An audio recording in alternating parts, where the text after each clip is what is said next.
Antoine nous a rejoint pour nous parler de cet événement qu'il faut absolument en parler parce qu'en plus il est montpelliérain. C'est le 28e festival des fanfares de Montpellier. On va parler alors du samedi 7 juin, mais si j'ai bien tout compris, ça commence dès ce jeudi.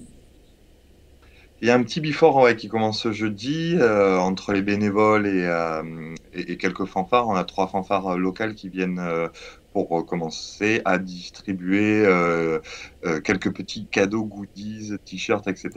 Et le festival commence vraiment vendredi dans les différents quartiers et villes de Montpellier et la métropole. Et la fête, c'est le samedi.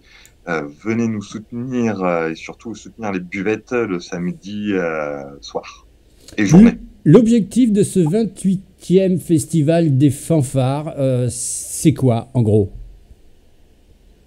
De continuer à proposer aux habitants, aux familles, de la musique gratuite, de la musique amateur, de la musique que les gens connaissent, de donner envie aux gens d'aller chercher un instrument, d'aller retrouver des gens pour monter des groupes de fanfares, des groupes de musique, peu importe, mais d'aller jouer de la musique, d'aller jouer dans la rue, de montrer qu'il y a aussi une fête de la musique qui existe où il manque un peu un équilibre entre du live dans la rue. Il y a quelques années, on avait que des groupes de musique dans la rue, et là, on se retrouve avec un déséquilibre, je trouve, de sons enregistrés, enfin de disques passés, et on n'a plus ce côté sortez vos instruments dans la rue. Donc l'idée, ouais, c'est de continuer à offrir de la musique dans la rue, à se faire plaisir, nous les musiciens, à bénéficier un quartier complètement fermé pour pouvoir jouer avec allégresse les morceaux qu'on aime. Écouter également aussi s'enrichir de nouvelles variétés, de propositions de culture, d'enrichir ses, euh, ses morceaux, donc de découvrir également de nouveaux styles musicaux. On a des fanfares qui viennent de loin chaque fois, chaque année, de loin dans la France, mais aussi on a une fanfare là qui vient du Brésil, de la région de Providence au-dessus de New York, et une fanfare qui vient d'Allemagne. Donc on a Ouais. des styles carrément différents qui vont être là, et il y en a pour tous les goûts. Et comme les gens connaissent pas forcément, souvent ils vont tomber sur une fanfare qui ne connaissent pas, et peut-être que ça va matcher. Festival Fanfarest, c'est le site internet.fr, bien sûr, qu'il faut aller voir. Vous allez voir la programmation, mais aussi Oui. les appels à candidature. Alors, c'est ça qui est absolument génial. On parlait justement culture, de faire justement, de rendre possible le fait de jouer en extérieur. Quelque part, est-ce que c'est une politique de. Parce que je suppose qu'il faut des autorisations pour pouvoir jouer en extérieur comme ça. Quelques-unes, ouais. Pour bloquer la rue, en fait, il faut des autorisations. Il faut des autorisations pour les débits de boissons. Là, c'est un grand événement également au niveau de la préfecture qui a des conditions aussi difficiles, Vigipirate, etc. Donc, on a une grosse logistique et pas mal de pognon aussi qui est mise sur la sécurité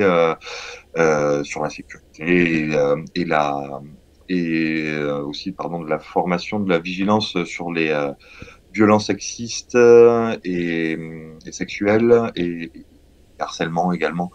Donc, je sais plus quelle était ta question, mais oui, ça demande un paquet d'organisation.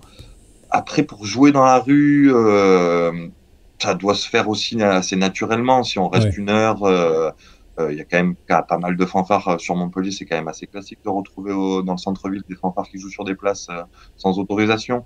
Et Mais il suffit d'aller voir quand même les cafetiers de la place, et on se met d'accord si on peut jouer ici ou pas. Antoine, lorsqu'on organise un tel événement, 28e édition, je l'ai dit, Ouais, est-ce qu'on a une idée à peu près de combien de personnes viennent assister à ce festival des fanfares? super dur. On estime à peu près à 20 000 personnes, mais on ne sait pas si on est juste ou pas.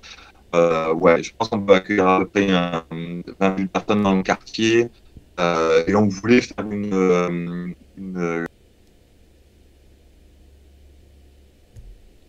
Alors, on a perdu On a perdu Antoine, ça y est, il est revenu. Ça y est, tiens, t'es revenu. On voulait faire une photo avec un drone pour essayer de compter les gens après sur la photo vue du ciel, mais non, c'est encore une idée un peu Compliqué. trop compliquée, ouais. Faire voler un drone dans une manifestation. Mais à peu près 20 000 personnes, on pense. Alors, ça va se passer à Montpellier. On sait que c'est compliqué quand même de stationner et de se garer à Montpellier. Il vaut mieux prendre le TAM. Et puis, si les gens veulent venir voir, ça va se passer dans plusieurs endroits de Montpellier. Ça va se passer où exactement ? Alors, on peut venir à vélo aussi parce qu'on a également la ville qui nous met à disposition des racks vélos. Donc, vous pouvez venir à vélo juste en bordure du périmètre du festival et c'est un autre moyen de transport également. Le vendredi, il y a plusieurs lieux. Vous pourrez également les retrouver sur le site du festival. Il y a la carte interactive. Donc, vous pouvez retrouver les différents lieux du vendredi. Il y a 4 quartiers. Ça va se passer à Celle-Neuve avec l'association Odette Louise, aux Arceaux avec Vivre aux Arceaux. Ça se passe également à Sainte-Anne et s'il m'en manque une en centre-ville, ça doit être Port-Marianne. Et après, on a 3 villes partenaires avec Clapier, Jacou et Castelnau. Donc vendredi, vous avez 7 lieux pour retrouver une vingtaine de fanfares. Et ensuite, samedi, ça se passe plutôt du côté quartier Beaux-Arts et Boutonnet, un peu dans l'écusson. Dès le samedi matin, les fanfares vont aller jouer un peu à droite à gauche, devant la boucherie, devant la fromagerie. Et pour les vides-greniers, on organise 2 vides-greniers avec les associations de Bout en Train et les associations Beaux-Arts. On organise 2 vides-greniers, un musicaux, je sais plus si on faut l'accorder celui-là. Et voilà, donc toute la matinée, vous aurez déjà des fanfares qui jouent. Et ensuite, on les fait manger, on leur fait faire une petite sieste et vous pourrez les retrouver à partir de 16h sur la place Émile Combes. Vous pourrez voir toutes les fanfares les unes après les autres qui vont jouer 2-3 morceaux. Et derrière, à 19h, c'est la grande fête des fanfares, où là, on a 4 grandes scènes et 3 petits spots pour pouvoir voir toutes les fanfares que vous dites.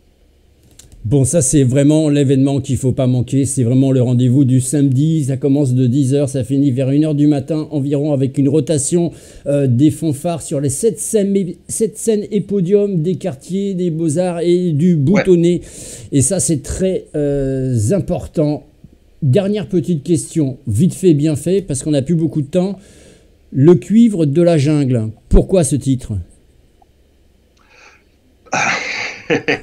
Pourquoi ce titre ? On aimait bien. On aime bien les déguisements, les décos, et on pensait que ça pouvait. On pense que ça va bien se décliner sur les costumes des fanfares, sûrement le public va sûrement venir avec des costumes aussi peu déguisés. Ça va être excellent. Ou des petites peluches à droite à gauche. On a une équipe de bénévoles qui est à fond ils ont déjà préparé énormément de décorations. Il va y avoir de la végétation et de la liane dans tout le quartier. Et donc voilà, le cuivre de la jungle, vous aurez retrouvé le jeu de mots avec le livre. Et oui. En tout cas, l'affiche, elle est vraiment super, topissime. Il faut la garder, c'est une affiche collector. Elle est magnifique. Merci à Émile Rousseau qui a fait ça encore bénévolement, puisqu'on n'est que des bénévoles. Il n'y a pas un salarié, donc merci à toute cette énergie dépensée avec grâce. Et au cas où, mettez-moi une affiche de côté parce que ça, franchement, elle est topissime. Je vous rappelle, merci beaucoup Antoine. Et puis je vous rappelle que vous pouvez faire gagner un reportage, bien sûr, si vous voulez qu'on ramène des images inédites de ce festival. Il vous suffit de taper le chiffre en haut à droite que vous voyez, c'est le chiffre numéro 2. Merci Antoine. De rien, et prenez votre Eco Cup.